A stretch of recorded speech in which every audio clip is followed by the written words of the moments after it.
Hello friends and welcome to the med project. और आज हम पैथोलॉजी सीरीज़ का सेकंड वीडियो देखेंगे। हमारा जो फर्स्ट यूनिट था जनरल पैथोलॉजी, उसका हम आज सेकंड टॉपिक देखेंगे। तो हमने इसके जो पिछला वीडियो और प्रीवियस वीडियो उसमें हमने पैथोलॉजी की डेफिनेशन देखी थी। देन उसमें जो जनरल टर्म्स है हमने उन जनरल टर्म्स के बारे में देखा था। और हमारे बीएससी नर्सिंग में पैथोलॉजी का स्टडी क्यों इम्पोर्टेंट है इसके बारे में हमने देखा था। अगर आपको उस वीडियो को देखना है तो इस वीडियो के डिस्क्रिप्शन में मैंने उस वीडियो की लिंक डाली जो कि इंट्रोडक्टरी पार्ट है हमारा नर्सिंग के पैथोलॉजी का।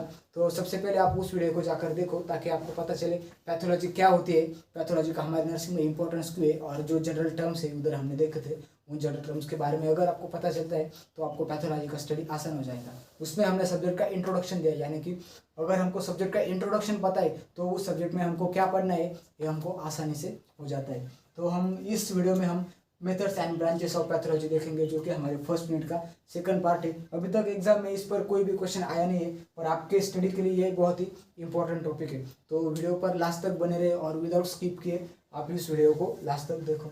तो सबसे पहले हम देखते हैं जनरल पैथोलॉजी। तो सबसे पहले पैथोलॉजी यानी कि क्या, पैथोलॉजी यानी कि क्या, हमने उस वीडियो में भी पैथोलॉजी की डेफिनेशन देखी थी। पैथोलॉजी यानी कि क्या, जब भी कोई डिसीज होता है और उस डिसीज़ में हमारे डिसीज़ किसी भी ऑर्गन को होता है जब, और उस ऑर्गन में जो स्ट्रक्चर और फंक्शनल चेंजेस आते हैं उसकी साइंटिफिक स्टडी को हम पैथोलॉजी बोलते हैं। यानी कि क्या, किसी भी डिसीज़ की वजह से किसी ऑर्गन में जो स्ट्रक्चरल और फंक्शन चेंजेस आते हैं उस सभी का साइंटिफिक स्टडी करने को हम पैथोलॉजी बोलते हैं। तो पैथोलॉजी में सबसे पहले है जनरल पैथोलॉजी। तो जनरल पैथोलॉजी में देखें तो study of disease, pathophysiology, aetiology and treatment. यानी कि जनरल पैथोलॉजी में हम क्या देखते हैं, study of the disease, pathophysiology, aetiology and treatment. अभी डिसीज यानी कि हमारा जो जनरल डिसीज रहते हैं उसे। देन पैथोफिजियोलॉजी यानी कि क्या, जब भी डिसीज का स्टेप वाइज जो प्रोग्रेशन रहता है या फिर स्टेप वाइज डिसीज कैसे डेवलप होता है उसे हम पैथोफिजियोलॉजी कहते हैं। देन इटियोलॉजी यानी कि क्या, कॉजेटिव फैक्टर्स जिसमें जेनेटिक फैक्टर्स रहते हैं और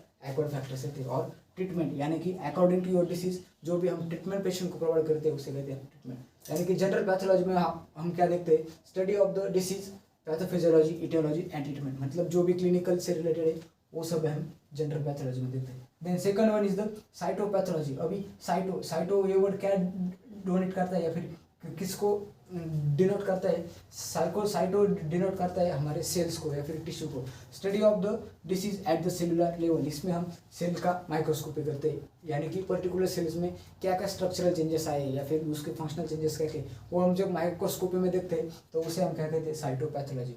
जैसे कि कैंसर के जो ट्यूमर्स रहते हैं उसका हम बायोप्सी करते हैं और उनके सेल का स्टडी करते हैं उसे हम क्या कहते हैं, साइटोपैथोलॉजी कहते हैं। Then another important is the dermatopathology. अभी dermato is related to your skin and integumentary system. अभी स्किन और इंटीग्यूमेटरी सिस्टम का जो पैथोलॉजी का स्टडी करते हैं उसे हम डर्मेटोपैथोलॉजी बोलते हैं। देन फॉरेंसिक पैथोलॉजी हमने सीआईडी में बहुत बार देखा, फॉरेंसिक लैब्स लेती है तो उधर एक फॉरेंसिक पैथोलॉजी रहती है। उधर क्या है, determine the cause of death by postmortem examination. मतलब जो भी डेड बॉडी के ऊपर एक पोस्टमार्टम एग्जामिनेशन करना और फिर जिस ऑर्गन में हमें चेंजेस दिखते उस ऑर्गन पर रिसर्च करना और जान लेना कि पर्टिकुलर पर्सन की डेथ किस वजह से हुई, यानी कि कॉजेस को जान लेना कि अभी पर्टिकुलर पर्सन की डेथ हुई तो उसकी डेथ बॉडी पर हम स्टडी करेंगे और पता लगेंगे कि पर्टिकुलर क्या कॉज था कि जिसकी वजह से उस पर्सन की डेथ हो गई, उसे हम कहते हैं फॉरेंसिक पैथोलॉजी। आपने सीआईडी में बहुत बार देखा है।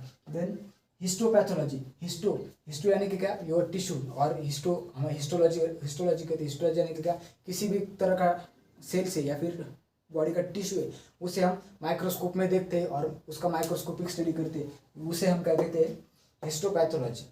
Then neuropathology. न्यूरो यानी क्या, रिलेटेड टू नर्वस सिस्टम। जो भी नर्वस सिस्टम के जो डिसीज है या मेनिंजाइटिस होगा या फिर ब्रेन का कोई इन्फेक्शन वगैरह हो गया तो उसका हम जो डिसीज कंडीशन का स्टडी करते हैं उसे हम कहते हैं neuropathology. Then renal pathology is related to your kidney, यानी कि यूरिनरी ट्रैक इन्फेक्शन, जो भी रीजन्स आते हैं हमारे यूरिनरी ट्रैक में या फिर यूरिटर में उसे हम उसका जो हम स्टडी करते हैं उसे हम क्या कहते हैं, renal pathology. Renal is related to your excretory system और kidneys. Then 8 number is surgical pathology में क्या करते हैं हम, microscopic and macroscopic examination of the surgical specimen, यानी कि ओवरी के ट्यूमर्स रहते हैं। जब भी किसी फीमेल की सर्जरी होती है ओवेरियन ट्यूमर्स की, तब जो भी हम वो जो स्पेसिमन निकालते हैं या फिर किडनी स्टोन हो गया, जो भी हमारा जो स्पेसिमन आता है सर्जरी के बाद, उस पर जो स्टडी किया जाता है उसे हम सर्जिकल पैथोलॉजी बोलते हैं। उसमें कौन सा होता है, माइक्रोस्कोपिक, यानी कि पर्टिकुलर जो स्पेसिमन हमने सर्जरी से निकाला है उस पर हम माइक्रोस्कोपिक स्टडी, एंड माइक्रोस्कोपिक यानी कि जो नेकेड ऐसे दिखता है या फिर ग्रॉस फीचर्स उसके दिखते हैं, उसे हम कहते हैं सर्जिकल पैथोलॉजी। उसमें दो ब्रांचेस है, first one is microscopic and second one is the macroscopic. Micro यानी कि छोटा जिसे हम माइक्रोस्कोप के अंदर देखते हैं, एंड मैक्रोस्कोपिक यानी कि उसका ग्रॉस फीचर्स या फिर जनरल मॉर्फोलॉजिकल फीचर्स जो हमें नेकेड ऐसे दिखते हैं। और examination of the surgical specimen, जो सर्जरी से हम स्पेसिमन कलेक्ट करते हैं उसका स्टडी सर्जिकल पैथोलॉजी में आता है। Then clinical pathology, diagnosis by body fluid examination. अभी क्लिनिकल पैथोलॉजी हमारे क्लिनिक्स में, वार्ड्स में हम बहुत बार देखते हैं, यानी कि अभी किसी पेशेंट को डायग्नोस करना है तो हम उसका क्या करते हैं, सीबीसी काउंट करते हैं, देन आरएफटी करते हैं, एलएफटी करते हैं, देन टीएफटी करते हैं, थायराइड फंक्शन टेस्ट। इसके लिए हम क्या करते हैं, उसका जो ब्लड है, ब्लड हम हमारे लैबोरेटरी में भेजते हैं। तो किसके लिए भेजते हैं, इसी क्लिनिकल पैथोलॉजी यानी कि क्या, जो भी हमारी बॉडी फ्लूइड्स है उन बॉडी फ्लूइड्स पर एग्जामिनेशन करने का, और उससे हम ये डिटेक्ट कर सकते हैं या फिर पेशेंट को जो डायग्नोस करते हैं तो उसे हम क्या कहते हैं, क्लिनिकल पैथोलॉजी। ये जनरली सभी क्लिनिक्स में, ओपीडीज में और हॉस्पिटल्स में फॉलो किया जाता है। देन हिमेटोपैथोलॉजी, अभी हिमेटो इज रिलेटेड, हिमेटोलॉजी यानी कि क्या, scientific study of the blood and blood products. तो हिमेटोपैथोलॉजी यानी कि क्या, जो ब्लड के रिलेटेड डिसऑर्डर्स है उनका हम जो पैथोलॉजी का स्टडी करते हैं उसे हम क्या कहते हैं, haematopathology. So these are the 10 branches, और जिसे हम मेथड्स भी कह सकते हैं। ये ब्रांचेस और मेथड्स से हमारे पैथोलॉजी में बहुत ही इंपॉर्टेंट है। और अब तक तो हमारे एमयूएचएस यूनिवर्सिटी में इस पर कभी क्वेश्चन आया नहीं, पर में भी अभी आपको 2 मार्क्स के 3 मार्क्स के क्वेश्चन आते हैं, तो सपोज में भी पूछ भी सकते हैं, what is the clinical pathology, what is the dermatopathology. तो ये सिंपल टर्म्स है, आपको सिर्फ पहला वर्ड ध्यान में रखना है, haemato related to your blood, clinical related to your clinics and OPDs, then surgical से जो स्पेसिमन आते हैं उन पर स्टडी करना, then renal related to your kidneys, neuro, histo, forensic यानी कि postmortem study, then dermatopathology your skin and integumentary system.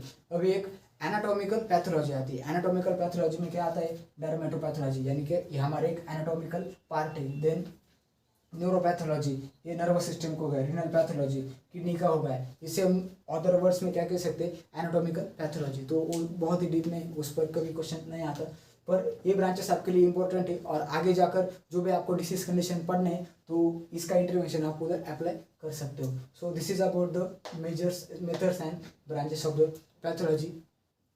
तो जो पैथोलॉजी का मैंने पहले ही बताया था, जो पैथोलॉजी का फर्स्ट, अगर आपको पैथोलॉजी का स्टडी करना है तो सबसे पहले पैथोलॉजी क्या होती है, पैथोलॉजी की डेफिनेशन, नर्सिंग में क्यों स्टडी इंपॉर्टेंट है, पहले आप उस वीडियो को जाकर देखें, तभी आप बाकी के जो सीरीज है उनको फॉलो करें। अभी हम सिर्फ यूनिट 1 ही बना रहे हैं। अभी हम जो आगे जाकर जो इंपॉर्टेंट पॉइंट्स है अगली वीडियो में हम वो भी बताएंगे। जब भी हम नया पॉइंट लेंगे तो उसके साथ साथ हम बताएंगे कि इस पॉइंट पर प्रीवियस ईयर में क्वेश्चन आया है या फिर नहीं आया है, और आया है तो किस प्रकार से आपको आंसर लिखना है, और जो भी इंपॉर्टेंट पॉइंट्स है वो भी हम आपको बताएंगे।